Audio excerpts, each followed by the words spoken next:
Hello and a warm welcome to you all. I'm your host, James Laight from Phronesis Partners. Thank you for joining the first in a series of webinars that will explore the sometimes complex but always compelling world of thought leadership. Today, we're focusing on how to design and deliver thought leadership during an economic downturn, where marketers are under pressure to deliver great content, often with fewer resources. We'll be diving into the 4 key stages of a thought leadership campaign, including planning, research design, content creation, and distribution. And we'll share practical advice on each of these critical phases. Joining me are 3 experts with vast experience navigating the often choppy waters of thought leadership development. So, without further ado, I'd like to introduce our panelists.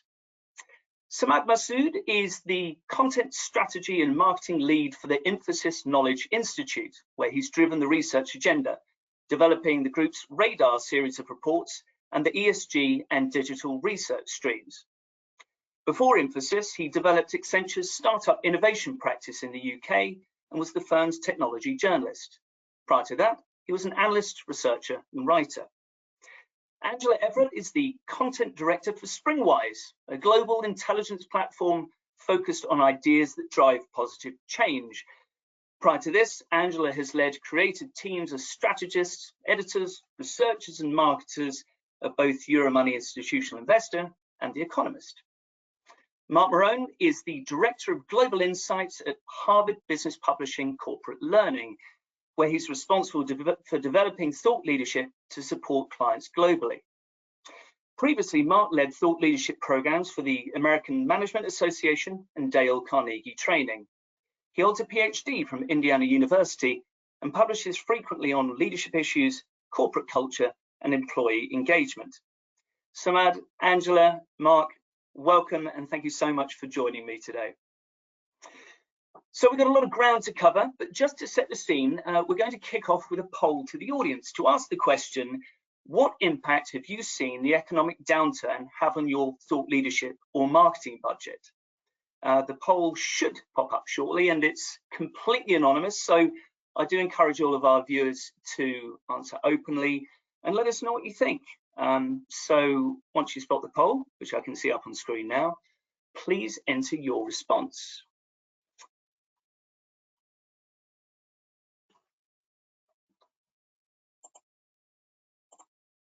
There we are. Unfortunately, as organisers and panelists, we don't get to vote, but it'll be interesting to see what everybody else thinks.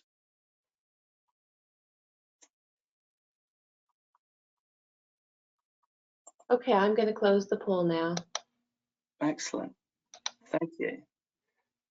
All right, so interesting. I suppose, as we suspected, 25% believe that budgets have been substantially reduced, but the majority believe that budgets are slightly lower. So certainly what I seem to be hearing. So, Angela, if I may come to you first for your reaction to that, would you agree with the general sentiment of the poll? Does that chime with your experience and what you're hearing from clients at the moment? Yeah, very much so. And I would say actually from my experience, it's not just in the last sort of year, 6 months, you know, for me, budgets have kind of steadily been declining over some years. And, you know, for a number of factors, economy, obviously, pandemic, obviously, but equally it's a focus on ROI. It's about this realization that thought leadership, which, you know, when it was a new thing, you know, everyone was throwing loads of money at it, like you do at new things, you know, and suddenly it's like, oh, actually, is this effective? Is this giving me that return on investment? And I think there's been a lot more scrutiny over budget. I've certainly seen that for sure. Absolutely. Saad, is this point of sort of ROIs again? Is this something that you're witnessing? I mean, I certainly, you know, budgets are always challenging when you're sort of trying to convince people to pay for what is, you know, perhaps an ambiguous, you know, product or service or value. But I think I disagree a bit with you, Angela, on the ROI element. I think actually we're in an era where you know, marketing spend in general is being questioned quite highly because, you know, more than ever, you can track every single, you know, dollar spent if you so wish to, and have the analytics power to do it. And what you find is that actually, you know, there is a lot of noise out there, and it's very difficult to differentiate, and particularly to, you know, position a brand or a product, a sophisticated brand or product, for instance, in the industry I'm in, which is B2B technology. You know, you're talking about quite complex set of buying decisions and a lot of trust that needs to be built. And you know, marketing, you know, traditional marketing plays a big part, obviously. But I find actually that more and more, given the tools we have to track digitally engagement, actually the ROI on thought leadership can be surprisingly high. And I think there's been some research done. It's not published yet, but there's research I've seen that it shows that, you know, C-suite decision makers are spending, you know, on average 2 hours a week consuming thought leadership. That's the C-suite. And executive leaders, you know, I think it's something like 70 to 80% claim to have used thought leadership to make a technology decision for their business. You know, as either to inform it or as the basis of it, which is pretty good. I mean, you don't get those sorts of figures in more generic, you know, marketing. So I think that, you know, thought leadership really, I feel that while the economy is struggling, actually this is the real moment for us to come of age with, you know, the ability to kind of provide a precision value for, you know, complex and sophisticated products. Absolutely. Thanks for that. But Mark, is you know, again, would you sort of concur with that, or is this something that might be quite particular to the sort of technology sector with a greater recognition of its value? Yeah, no, I think the value is there. I think definitely the ROI is there. I think back to the point of budget and reducing budgets. Today, compared to just 5 years ago, we have available so many lower cost ways of developing and executing thought leadership, from research through distribution. And I know we'll talk a lot about this today, but there are a lot of, I don't want to say do it yourself, but very much lower cost. You don't have to go out and spend $250,000 on a big research study. There are ways to do it that, and we'll even mention, I'm sure, language learning models and those types of things that are additional shortcuts and really, I think, offer opportunities for doing it at much lower costs. Absolutely. Absolutely. So if we you know, start at the beginning, so to speak, so you know, you could be a senior marketer, you're under pressure to find a way to execute in the current climate. It might be that your company sort of recognizes the value of sort of thought leadership, or you know, you are struggling to find a way to deliver a big hero project with the budget that you've been given. Angela, if I could sort of come to you to just get your sense of, where do you start with something like that, and you know, how do you get your stakeholders in, sort of on board by showing them the right sort of ROI? Well, I think just to pick up on Samad's point around engagement generally with from senior audiences, decision makers with thought leadership, yeah, you know, those proof points are there that audiences find this type of content useful, and in an ever more confusing and busy and knowledge kind of saturated world. I think, again, like, you know, this might be urban legend by now, but I think there's some stat that says, you know, in a B2B context, people have to consume 8 to 10 pieces of content now before they make a decision. You know, so if you're not part of that chain of content, then, you know, you're out the loop. I think if you're trying to secure budget, just having those proof points and, you know, knowing where your competition is at. You know, if you are you know, trying to reach a certain group of people, be mindful of what your competitive set are doing. You know, do your homework. You know, you can't go into these things on a set of assumptions. You know, I'm personally, in all my work, in all my jobs over the years, I've been very, you know, you have to be insight driven with this, because, you know, it is you know, we're talking about budgets reducing. In terms of spend, a primary piece of research, you know, can be a big outlay in someone's annual budget, you know, so you've got to be sure that you're focusing it in the right direction, and it's going to speak to the business objectives, to your marketing objectives in the right way. So, you know, you've got to go into any kind of internal pitch meeting, if you like, having those, you know, being sure of those insights, being sure of what's happening. Otherwise, you know, it's, you know, we can't just spend money, you know, willy-nilly on this stuff. It has to be laser focused. Absolutely. So just kind of on that point, part of the challenge here is obviously getting everyone on the same page and getting stakeholder agreement, alignment, and all of those things, which we all know can sometimes cause a bit of friction. What's your take on that? Well, I think the, you know, Angela's made a really good point about, you know, it's, and Mark mentioned it as well, you know, in the challenging environment. I think it's always challenging, right, for the sort of work we do. Again, as I mentioned, potentially ambiguous value, although, you know, as Angela's saying, if you're driven by the metrics, you can track it, you can prove a lot of value there. But I think it's kind of cutting your cloth, you know, to the right size. There's understanding your audience is very important, but and understanding the kind of business purpose is also very important. But particularly for large businesses, they've got multiple audiences, multiple purposes, multiple kind of goals and ambitions. And I think, you know, it's not easy to bite them all off at once with maybe some limited budget, maybe one piece of research or survey or something like that.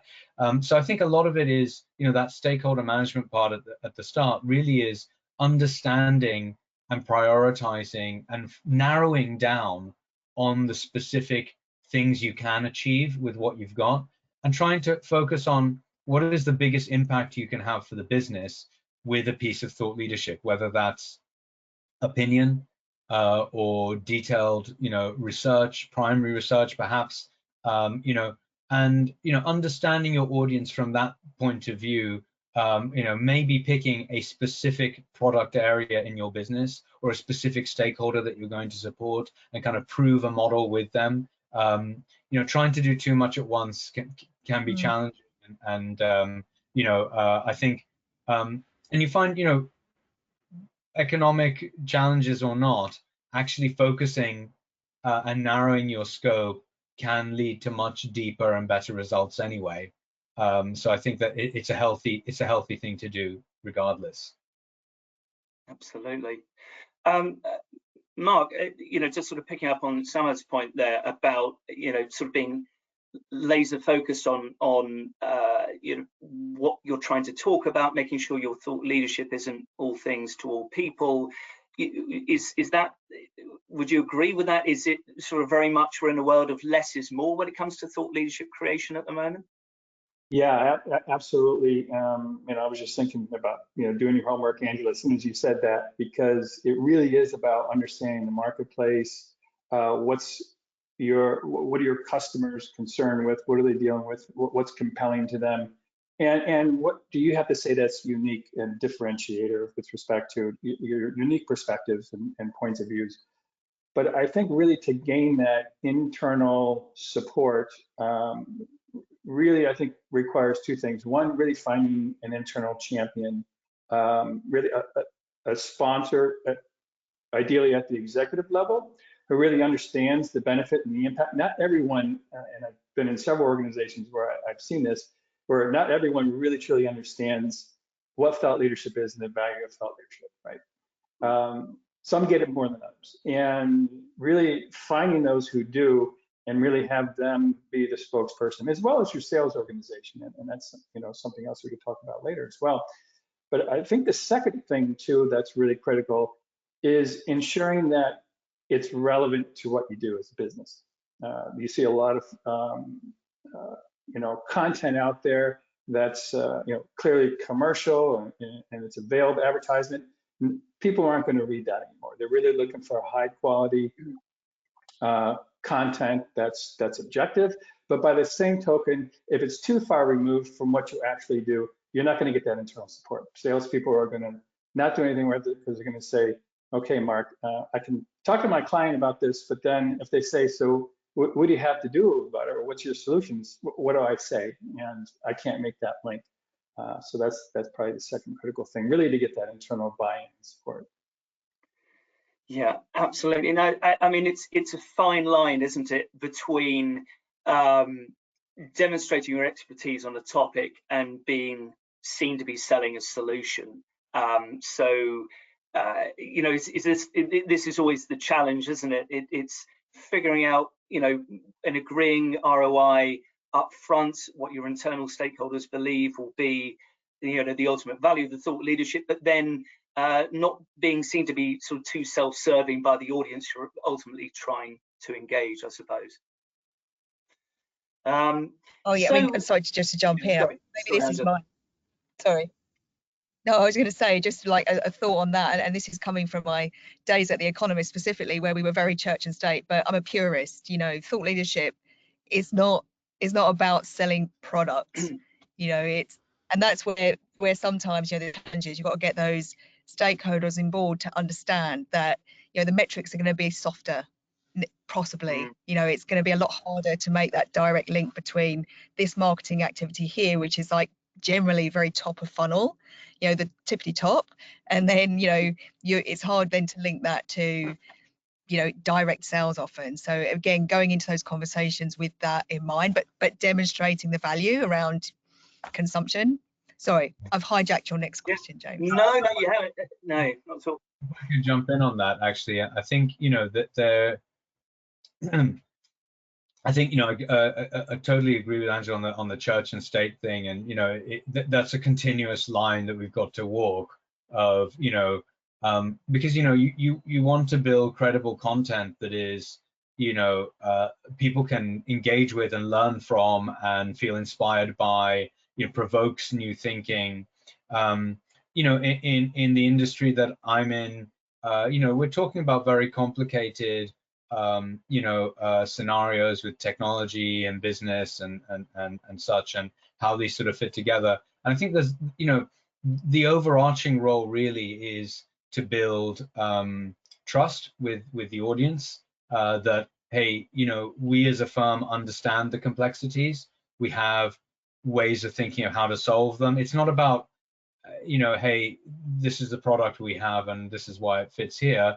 But there is an element of, hey, our company has great experience in doing these things, and this is what we've learned, and we're sharing a bit of that.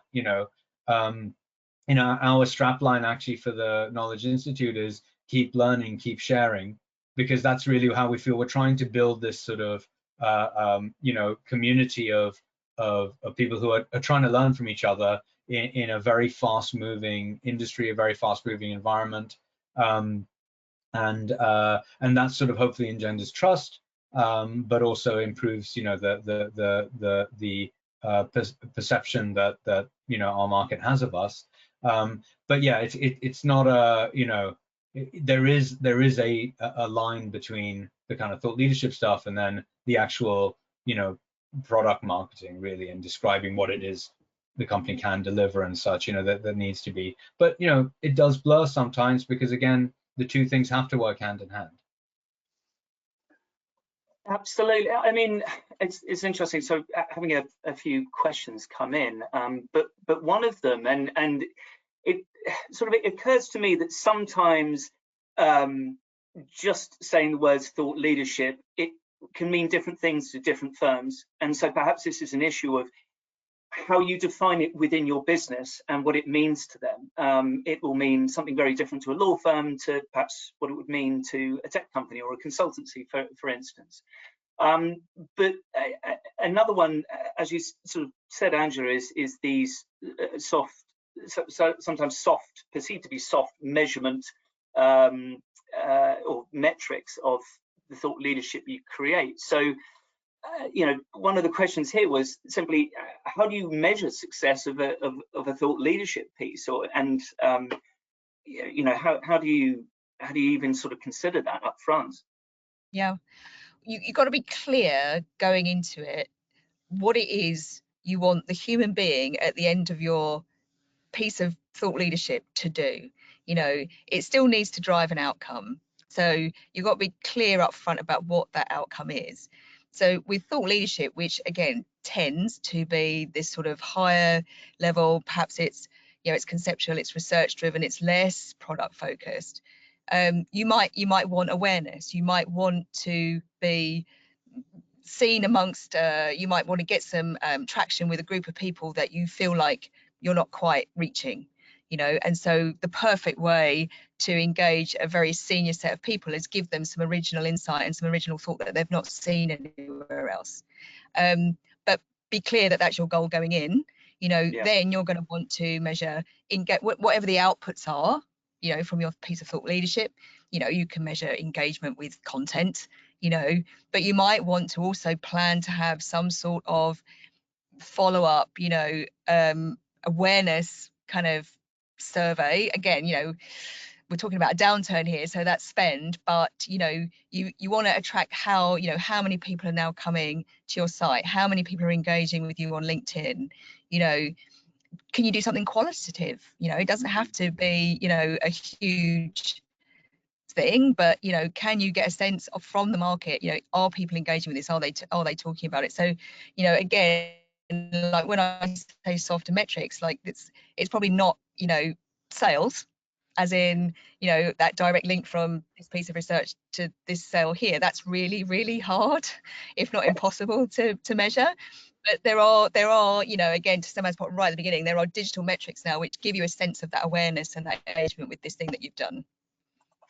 Absolutely. Well, I mean, seeing as you brought up research right there, I think that might be a sort of good sort of segue to thinking about the research component itself. So I think we've all established that we're all somewhat sort of thought leadership purists. We've all been doing this for a while, and it's on the assumption that the heart of any thought leadership campaign is some great research. So in your business and in your experience, how do you consider this concept and in how it can drive a successful thought leadership project? Well, I think I'll pick up just a bit where Anja left off, and to your previous question, which will lead into your question, James. Don't worry, I will answer it. But because so I think it's what is thought leadership. I often joke that it's it's one of those really kind of ridiculous titles, really. I mean, introduce yourself at a party as, oh yeah, I do thought leadership, and no one wants to talk to you. Get invited back. Yeah, you don't get invited back. Yeah, so I think firstly, it itself sounds like quite an arrogant and patronizing kind of and condescending sort of area to work in. But I try and boil it down just to the content needs to be provocative, it needs to be novel, and it needs to be timely. So it means it needs to provoke interesting thoughts, it needs to excite someone, it needs to be new, not something that's been said, and needs to have some relevance to what's happening right now, or an event, or a thing. And those are kind of three very basic rules we try and just to test ourselves. Is this thought leadership, right? Does it meet those things? And I think the same comes with research. It's very easy. It's very easy to do a bad survey, right? And we spend a lot of time investing in how we actually design our sort of survey tools, right? Our survey mechanism and the survey instrument. And the thing is, what we've tried to do is do something that is a bit of a step further than just general graphs and data. You know, we're trying to correlate certain things. For example, our radar series has evolved basically to focus on looking at specific business practices or specific technology investments and how they correlate with business outcomes like revenue or profit or basket size or customer, loyalty scores or things like that. And so we're trying to like actually go, well, not just, hey, 60% of people do this and 40% of people do that. It's, you know, the 15% of people that do this are performing better because of these three things that they did. That's what we're trying to get out of there. Some more, to Andrew's point, you know, trying to get people to understand what actions they could take from this. And so I think it's important when you're designing your research is not to just think of it as, you know, a survey. You know, I joke rather flippantly, but I joke that, you know, the problem with surveys is that there's three types of outcome, right? You get the 40% said this and 60% said that, so that's roughly half, so that's not interesting. Or you get the 10 to 15% said this and the remainder said that. Well, that means most people know it, so that's not interesting either, because we're probably all in the 85%. You know, or you get a third, you know. So much data is just unactionable, right? So try and design your research around that, the thing we've all been talking about, understanding the audience mind shift you want to create. What is the thing you need to prove or disprove, rather than let's just go find out what people are doing or thinking, you know? Absolutely. And so, you know, get your working hypothesis right. But what, just thinking, you know, assuming you've trimmed the fat, you've only got questions in there that are absolutely justified, because we all know even short surveys, you know, there's a lot of data left on the cutting room floor. So, you know, what might be some of your best practices or tips that you might share to structure that correctly in the first place? Mark, do you want to take that one? Oh, I'm sorry. I thought there were questions for Samad. Right. Yeah. Or I mean, you know, Samad, if you want to jump in. I'm happy to. And Mark, please go ahead. Yeah, go ahead. Sorry, no, I'll follow. Okay. Well, yeah. I mean, I think you know, yes, a lot of data. I think, to be honest, the real issue is where do you stop the analysis? Yeah. How do you measure, you know, at what point are you getting diminishing returns? It's hard to say, because actually the more you play with data, the more potentially interesting stories you can tell from it. And you can end up going down a rabbit hole and then forgetting what you're you know, doing. So again, you know, I think most people have heard this now, and most people have heard it as the kind of the Amazon approach to doing things. But, you know, it helps to start with, at the start of the project, with what are the kind of headlines we'd like to see from this? You know, what are the kind of statements that we'd like to see? And in fact, those statements are kind of similar to the hypotheses that you've got to write. And that then informs, well, what are the questions are we going to ask? But you have to be aware that it doesn't matter how well you've created a survey, it's an imperfect tool. And, you know, you may get great data back from a bad survey, and you may get really bland, uninteresting data from a really well-designed survey. So you've got to keep an open mind. And I think having those stakes in the ground early on stops you from just spending weeks and weeks analyzing and reanalyzing and trying to kind of litigate the potential insights coming from it. So it's a bit of that, it's a bit walking that balance between being quite prescriptive of what we're looking for and keeping an open mind as to, you know, what potentially could be there that we hadn't even considered, but then could actually become the big story. Yeah, I would agree with that completely. And I think, you know, simplicity is so important here for several reasons. One, I mean, you know, these analysis, paralysis by analysis type of thing, where you get so deep into the data, you could find so many different rabbit holes to go down. What does it really tell you at the end of the day? Are you really answering your research question that you started with? You know, so if you're doing a study and 50 or 60% of your data, as you mentioned, James, winds up on the cutting room floor, then you know, you've overspent, right? And put too much time and effort than really the benefit that you're getting. And so that simplicity is really important.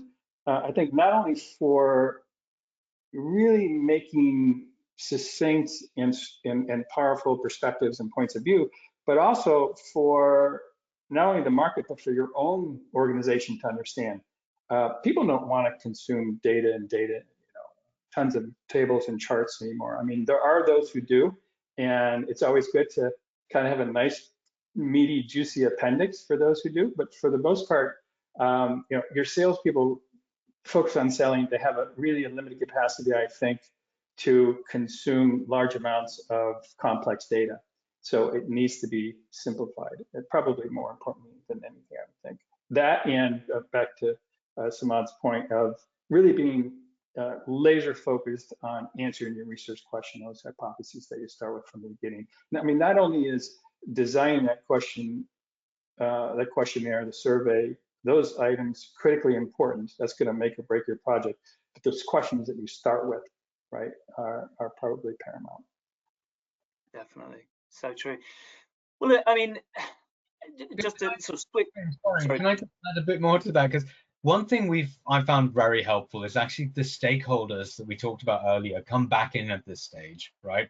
Because there's a bunch of researchers, you can get so like, just get really, really excited about those rabbit holes. And it does really help. We've found more and more we do this is bringing in our marketing colleagues, our PR colleagues, colleagues in the business, effectively the stakeholders we're working with to do this, because they keep us honest. They can come back and go, that's not what we wanted, or that was, or tell us what they find interesting or not. So I think it is important to start involving the wider group in your business to start helping direct, well, which of these things are going to be of use or not.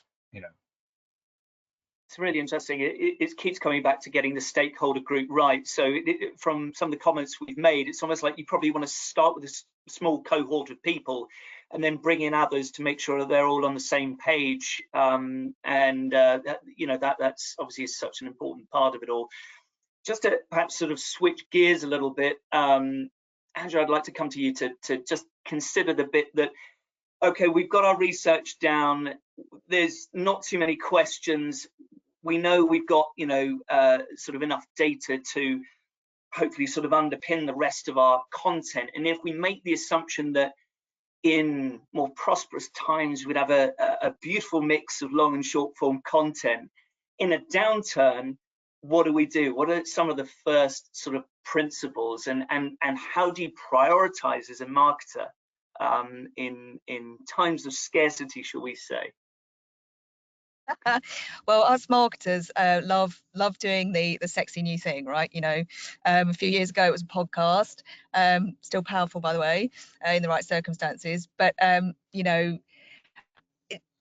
about, and again, I'm conscious that I might sound a bit like a cracked record, but I think it bears repeating. So prioritization is the right word to use, if you're trying to maximize budget. But again, audience, who are you talking to? What do you know about their preferences and the way they like to consume information?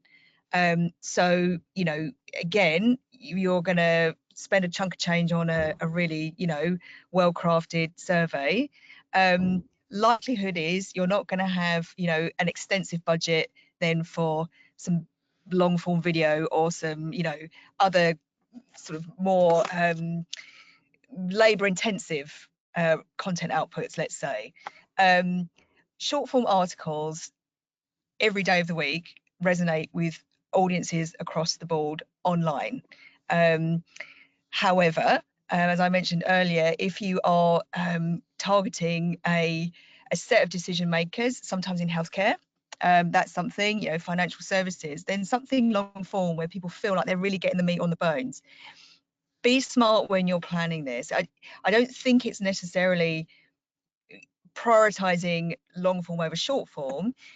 Craft a report in a way that allows you to publish chapters separately, and that's about planning in advance. That's about kind of commissioning or producing it in the right way.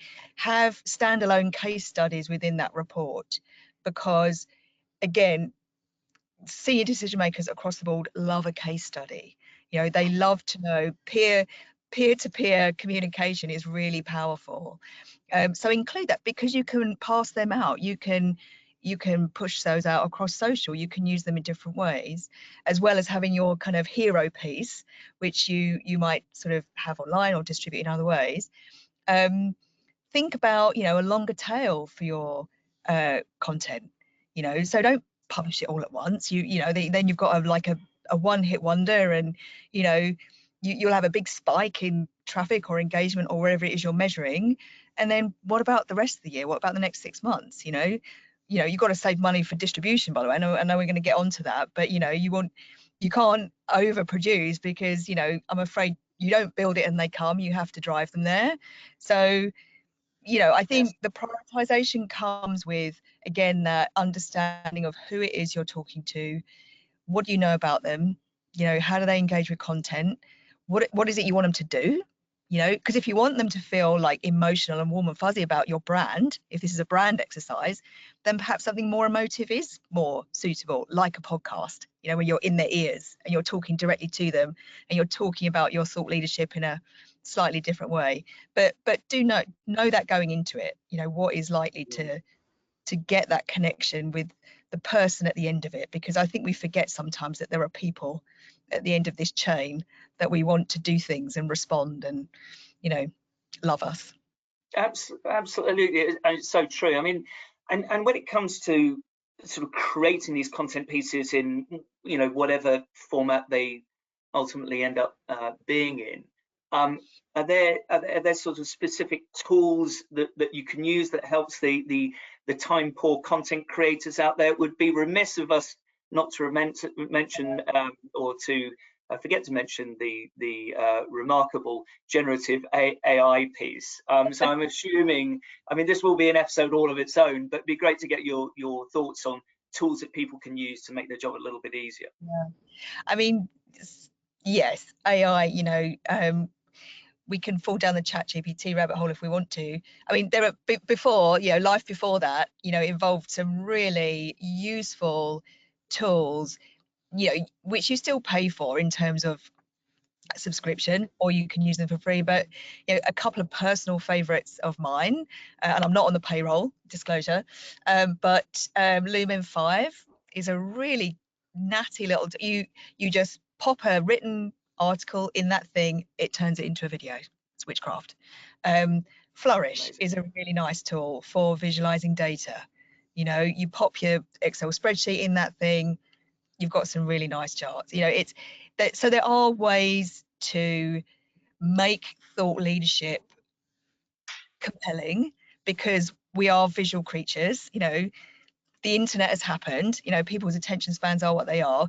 So, you know, you need that little carrot, that little breadcrumb to get them there, to engage with your bigger piece. But yeah, those two things I would say, you know, and if, of course, you know, AI is going to become more useful, and as these kind of creative tools are powered by more generative AI, I would say at the moment, I personally, and we might have a bit of a debate about this amongst ourselves, you know, I'm cautious because, you know, so much of this is kind of plagued by inherent bias. You know, the chat GPTs and things, you know, or the image making, you know, creation tools that are available. You know, I'm afraid you type in CEO into those things, you're going to get a white man still.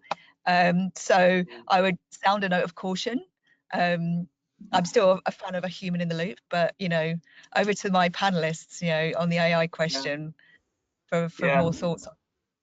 I had, well, one other comment, Angela, back to what you said, and be interested to hear, Samad and Angela, if you agree with this. But I found it to be most successful in really capturing that audience's attention, resonating with them with a clear perspective, a clear point of view, is when you create that one capstone piece and then everything else comes off of that. But that campaign has a long life to it, if you will. So we're talking about 6 months, a year or more, as opposed to what I found in a lot of thought leadership or what organizations are doing, really treating them more like a news desk. oh, here's this topic that's come out today. We need a piece of content on this. And three weeks later, another topic comes out in the news, and we need a piece of content on this. I think your messages become diluted, and your salespeople are chasing, okay, we've just learned about this and understood how to talk about it. Now you've come out with something else. And so I don't know if you all agree, really having that campaign and having a long tail and really pounding home that point of view and that perspective as opposed to jumping on something else right away. And I think that gives you more bang for your buck over a longer period of time as well. Yeah, I think, you know, I will come to the AI stuff in a second, but to your point, Mark, you know, think of the context that, you know, that we're discussing about, you know, thought leadership in the downturn. You know, in a way, as I've said many times, I think it's a balance between, you know, you do need to have that campaign approach, that long tail approach, as Angela was mentioning, and you know, but I think, you know, there is still a requirement to kind of keep on top of the maybe not the day-to-day, but the weekly or monthly discourse in your area. Otherwise, you know, you've got to be seen to be relevant. So unfortunately, you've got to try and do both. And that can be really challenging because you're working at two different speeds. And that costs, you know, that takes up brain space, let alone resources, time and energy, you know. And I think, you know, having that campaign, those key topics you're focusing on, but being flexible enough to take the things you've learned from maybe the big piece of research you did or the big investment you've made in that, and then apply them to the things that are happening monthly or weekly.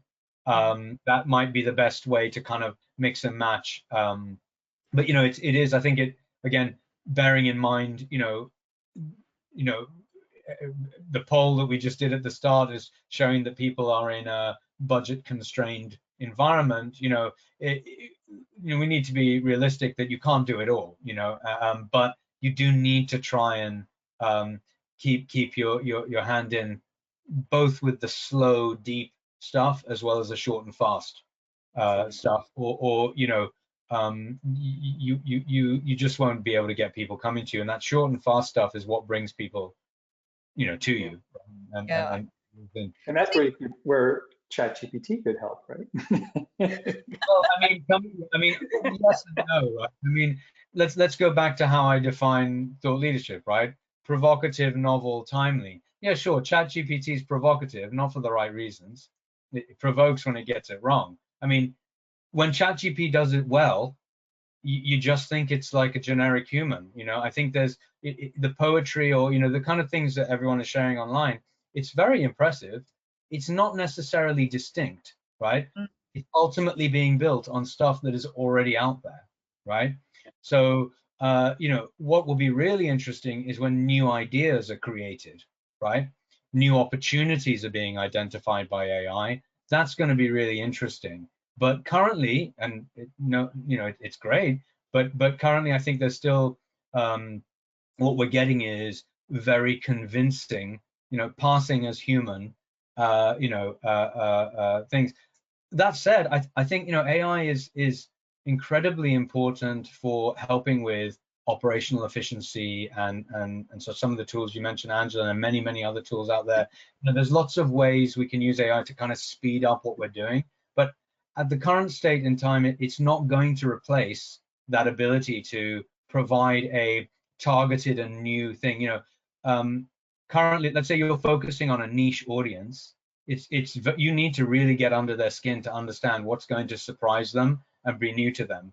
And when generative AI can do that, then I'll be impressed. But yeah, I mean, you know, it has its place. The other thing, you know, we were talking about this before as a group, but you know, as we all know, one of the hardest things is querying these AIs effectively to get what you want out of it, right? I mean, I suck at it. I have not been able to get a great poem or a good picture or anything, right? So obviously, I'm not going to have a job going forward. But you know, it's a skill in itself, right? And if you require a skill to make a thing, if you're saving one job by hiring someone else who's good at doing it, you know, have you made a saving? Well, I mean, I mean, it's such a fascinating area, and I think we will all jump down the generative AI thought leadership assisted creating hole in the not too distant future. But it's clearly, you know, just going to be something that, if nothing else, helps you sort of summarize sort of key topics if you're not a subject matter expert. So at least you know, or have some sense of what topics you should be engaging in, or at least helping with that process. But you know, just to sort of bring us into the sort of final furlong, Mark, you know, we've created some great content. The research is on point. We created some short form pieces. We've perhaps renewed some evergreen content. But ultimately, thought leadership is nothing if it doesn't get in front of the people it's meant to reach. So, you know, what is your sort of thought about how you take it to market and how you engage your internal audience and raise awareness around it before you've done anything else? Sure. Yeah. Well, we talked a lot about the internal engagement. I will come back to that in a moment, but I think it almost goes without saying, but you really need to be thinking about, are you truly maximizing your owned media, your own channels? Are you doing a good job in putting out social media? I mean, we use primarily LinkedIn. We do LinkedIn polls and articles. We tie into the groups on LinkedIn. But are you writing blogs, guest blogs? Do you have subject matter experts maybe are coming in and writing blogs? Really, do you have the right content on your website? And do you really understand which of that should be gated and which shouldn't be gated? Email newsletters, for example. So all of that, I think, is really low-cost ways. Think about first leveraging that and maximizing your efficiency and effectiveness of those channels. You know, with respect to, I think, educating the sales field, you know, my philosophy has always been that when a salesperson is in front of a client, they ought to be a thought leader, right? And so really get them to understand what we're producing is critical. We've done internal videos for education. You know, we've delivered a webinar in front of them, so then they can then take it and deliver webinars in their area. One of the things we've had really good success with is what we've called virtual roundtables, where a salesperson in a particular region would invite prospects and customers, and they would host this webinar, which would essentially be more of a conversation. So a little bit of introduction of, here's what our thinking is on this particular topic. Here's our point of view, showing you a little bit of data. Now we're going to have you have conversations, put you into virtual roundtables, chat groups, come back out, report to the larger audience. And even if that's 20, 30, 40 people on there, they learn from each other as much as they learn from you as a thought leader. And it's really low cost, right? And you can get a lot of good, I think, regional coverage. You know, if we're doing something in Europe or Asia, for example, you could have those salespeople and those people who are on ground there present these. So that's been really, really successful. You know, and I think the other thing too is, from the beginning, as we're thinking about our research, can we partner with perhaps somebody who's in an adjacent industry who have the same customers or speak to the same customers? So, you know, as we as a training company have done joint studies with, for example, a recruiter. Recruiters don't sell training, but we both talk to the same. That way you can share not only upfront costs of the research, but you can co-market it. And co-marketing has been really effective as well on LinkedIn and through other channels. So those are the immediate things that come to mind from a distribution standpoint. That's yeah. I mean, I think that's so interesting that, you know, you can do so much to help seed the discussion and raise awareness of your thought leadership, you know, before you think about perhaps more expensive sort of paid channels and sort of partnerships. And so, you know, so the example you just sort of gave, does that do you sort of think is that as a sort of a contra deal type situation, or is that sort of slightly different? That's about finding the right partner, a contra deal. You might be creating content for them. They might be distributing to their audience, for instance. Yeah, more of a partner. I think it has to be a partnership. I think the research questions have to be jointly understood and agreed upon. You know, but you can do other things. I mean, we published in trade magazines as an example that could be free, right? If they're oftentimes, you know, guest blogging for other industry experts. So a lot of different ways I think that, you know, maybe aren't necessarily a trade-off or a contra, if you will. One other thing, and I hadn't even thought about this until just now, is going to industry events and trade association events and that type of thing. I mean, you don't have to be a sponsor. You don't have to pay, you know, $50,000 to get your logo up on their advertisement. But getting a small booth, working the floor, paying, you know, your registration fee to get there, and even presenting, being on a panel, we found really provides good coverage at a fairly low cost. Absolutely.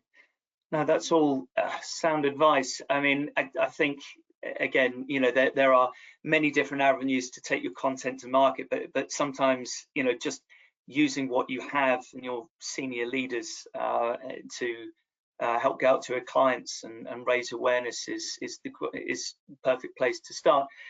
The hour is disappearing at a rapid rate, so what I'd like to do is just come round to all of you and just get your final thoughts on, I suppose, particularly if you can think about, you know, what are some things that you advise marketers or content creators to do, you know, today or sort of in the immediate future, just to, you know, make their life a bit easier and to make their thought leadership budget go a little bit further. Samad? I mean, there's been loads of great things said here. I think that if it was the one takeaway, I'd say, you know, you can make a great idea stretch a long way, right? With a long tail. You don't have to write something new every time. There's lots of different ways to tell it, and to build on Mark's distribution point, there's lots of different ways to distribute the same fundamental insight. And so, you know, if you target it right and get a good couple of insights, you can actually make those stretch, because so much of it is so much of the success is in the distribution and the communication to your stakeholders and elsewhere to generate value. Absolutely.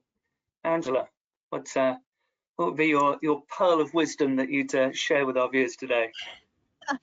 Well, in a similar vein to Samad, I think, you know, relevance when it comes to thought leadership, being relevant and timely is really important. But think about what you've got. You know, repurposing content is a really cost-effective way of being still part of a conversation, you know.